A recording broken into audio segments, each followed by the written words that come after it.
कांग्रेस नेता राहुल गांधी ने अशोक गहलोत सरकार की कल्याणकारी योजनाओं की तारीफ की, लेकिन पूर्व सीएम के इस तर्क से असहमति जताई कि बीजेपी ने राजस्थान चुनावों का ध्रुवीकरण किया, जिसका नतीजा कांग्रेस दूसरे स्थान पर रही।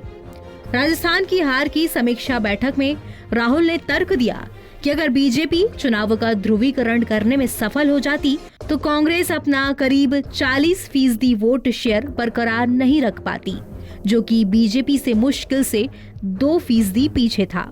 उन्होंने कहा कि ये मध्य प्रदेश और छत्तीसगढ़ से काफी बेहतर था और पार्टी को खाड़ा नहीं गया था।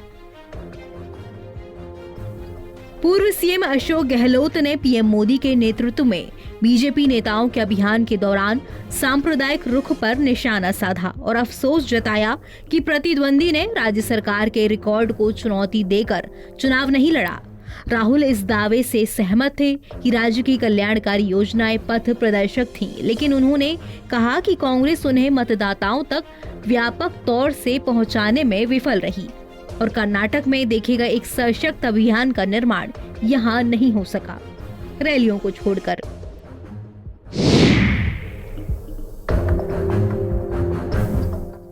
सूत्रों की माने तो राहुल गांधी ने कहा कि कांग्रेस को पुराने प्रत्याशियों को रिपीट करने के कारण युवाओं की नाराजगी झेलनी पड़ी। कई सीटों पर जीत का अंतर काफी कम रहा। इससे यही प्रतीत होता है कि अगर नए प्रत्याशी चुनावी मैदान में उतर जाते तो राजस्थान में कांग्रेस की सरकार रिपीट हो जाती। बैठक में उन्होंने ये भी कहा कि राजस्थान ने अच्छा काम किया, योजनाएं भी अनूठी थीं, लेकिन अफसरशाही और बाबूगिरी हावी रही। कर्मचारियों की ओर से सरकारी योजनाओं की सही क्रियान्वयन नहीं करने की वजह से हार का मुंह देखना पड़ा। तो वहीं कांग्रेस के हाथ से राजस्थान की सत्ता जाने के लिए प्रदेश के नेताओं ने अलग अलग तरह के 5 कारण गिनाए हैं। वो क्या है, आइए आपको बताते हैं। ध्रुवीकरण।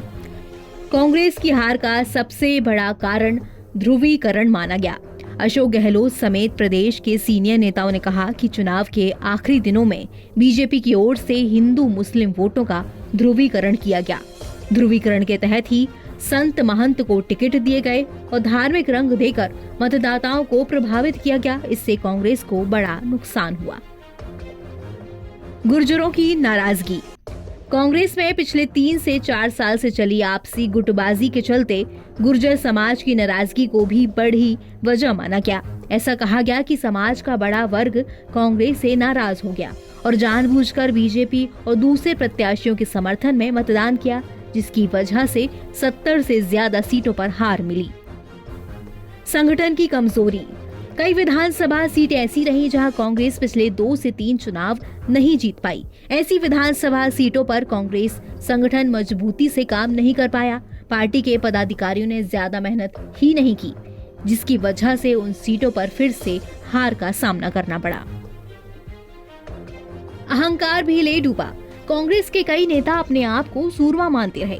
वे ना तो पार्टी कार्यकर्ताओं को अहमियत देते और न ही जनता को। उनका रवैया घमंड से भरा था। इसका खामियाजा पार्टी को चुनाव में भुगतना पड़ा। बागी नेता रहे हावी।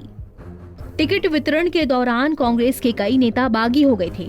उन्हें मनाने का सही फॉर्मूला नहीं अपनाया गया। 23 सीटों पर बागियों ने दावेदारी ठोकते हुए निर्दलीय नामांकन दाखिल कर दिया, जिससे कांग्रेस प्रत्याशियों के वोट डाइवर्ट हो गए, जिसकी वजह से प्रत्याशियों को मामूली अंतर से हार का मुंह देखना पड़ा। एनबीटी ऑनलाइन की रिपोर्ट।